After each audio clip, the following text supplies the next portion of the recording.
looks like it could get stormy later today or tonight. We'll keep an eye out on that weather forecast. And speaking of weather, joining us this morning is Mr. Alan Clark, EMA Director. Good morning, sir. How are you? Good morning, Mark. I'm good. Luke and Mark here with you. And, boy, we're into springtime. What's that mean for you guys? Well, all seasons of the year we have different types of emergencies. We just got through the winter. Fortunately, it's pretty light this year. French Creek didn't freeze over. We're not monitoring any ice jams, so that's good. We start moving into now where we have a lot of brush fires. You know, it's you need to burn up all the dead stuff, but if you're not careful, that can get away from you, and it's 100% preventable. So, you know, we urge all the residents not to burn carelessly. A lot of municipalities have ordinances about when you can and how you're allowed to burn. So this season right now, you know, we're trying to help prevent as many unnecessary brush fires, but that leads to, you know, you go out to burn something, then that catches the cars or houses or, you know, poses injuries. So, you know, really urge people not to burn. But if they do, you know, make sure they follow their municipality's ordinances. In our own area, Alan, we had four brush fires probably the day before yesterday.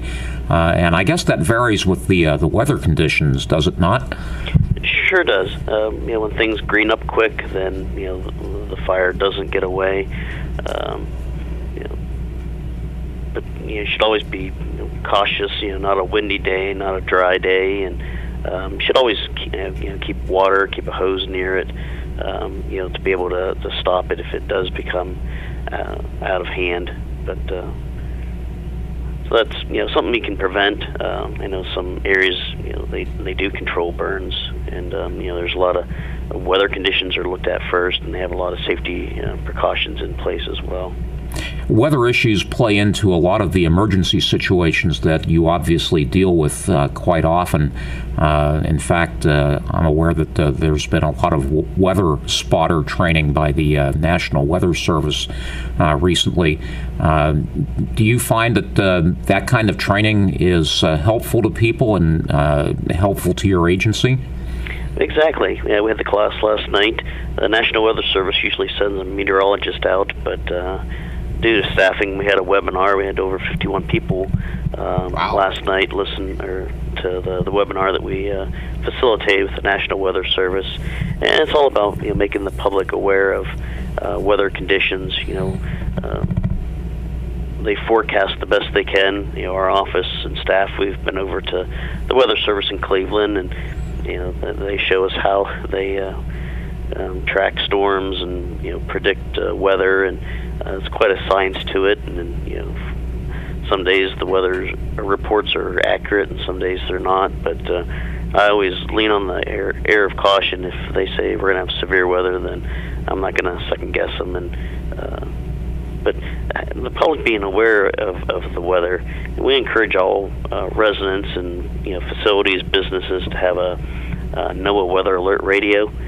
There's no secret, you know, being the EMA director for the county, that I know of a tornado watch or warning before anybody else. When the National Weather Service in Cleveland issues those watches and warnings, it goes out immediately to, you know, our smartphones now and over these weather alert radios. So the quicker we can receive those watches and warnings, the better we'll be prepared. Now, you work very closely, and by you I mean your agency as well, works very closely with the Weather Service and getting the word out. I imagine that there is a protocol for that. In fact, we're aware that there is an exercise coming up to test all of that. Can you talk about that? Sure thing. Every year we participate in it used to be a statewide exercise. However, this year the Pennsylvania Emergency Management Agency wasn't going to play in the exercise, but in Crawford County we always have a spring severe weather exercise, and that'll be on Wednesday, March 30th at 9 in the morning. And the National Weather Service at 9 in the morning is going to issue a test message over the weather alert radios, and then that'll be our signal to activate. Some of the fire sirens in the county are linked into the 911 center, so by pushing a button, we'd be able to alert those sirens. And then other fire departments still be manually activating their emergency tornado sirens, and that's different than a normal ambulance or fire call. It's a minute blast with a minute pause, and they do that for 3 cycles. And then when the all clear is, that's just a 1 minute blast to signify an all clear. So this coming Wednesday, March 30th at 9 in the morning, stop. When you hear the sirens, your weather alert radio goes off, and think, I'm driving. Where do I go if there's a tornado? I'm at work. Where do I go if there's a tornado? I'm at home. Now we have over 100 different facilities participating, from schools, daycares, nursing homes, industry, businesses, and residents. So it's just one time a year the entire county can practice what we would do in the event of a tornado. I imagine that's very important because while Northwest Pennsylvania isn't really known as Tornado Alley or anything like that, there have been some devastating storms that have come through, and it's very helpful for folks to know, perhaps if you're at work, maybe you need to, not maybe, but you need to get down to the basement or, under something. Is there training that folks can take advantage of, or preparation sites that they can visit, or places where they can get information about, such situations? Sure. The readypa.gov is a good website for all hazard emergencies.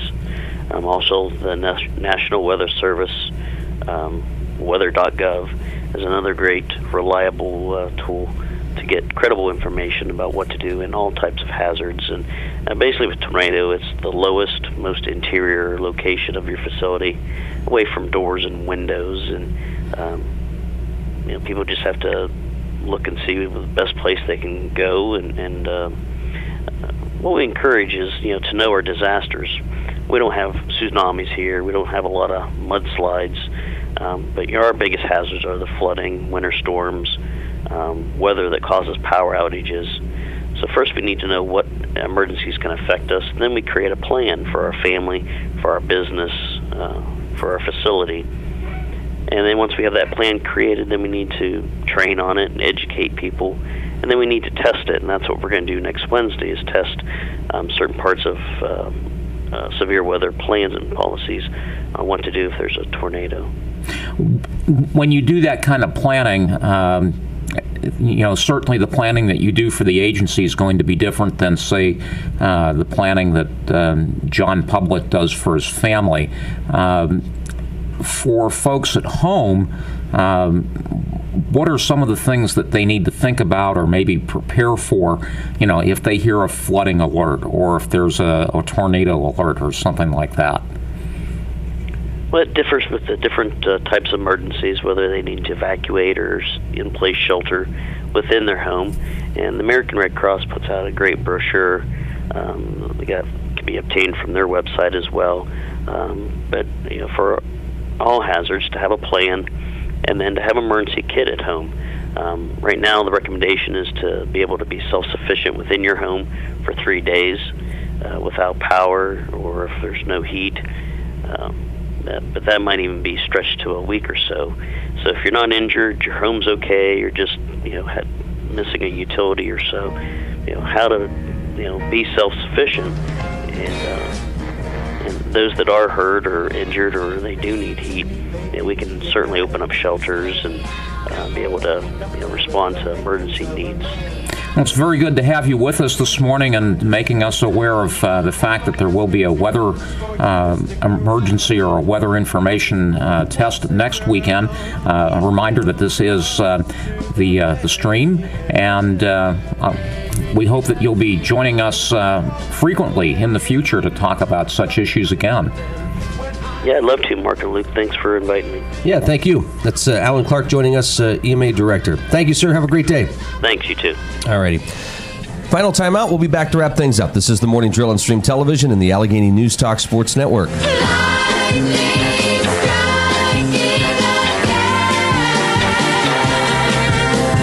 Nature's taken over my one-track mind. Believe it.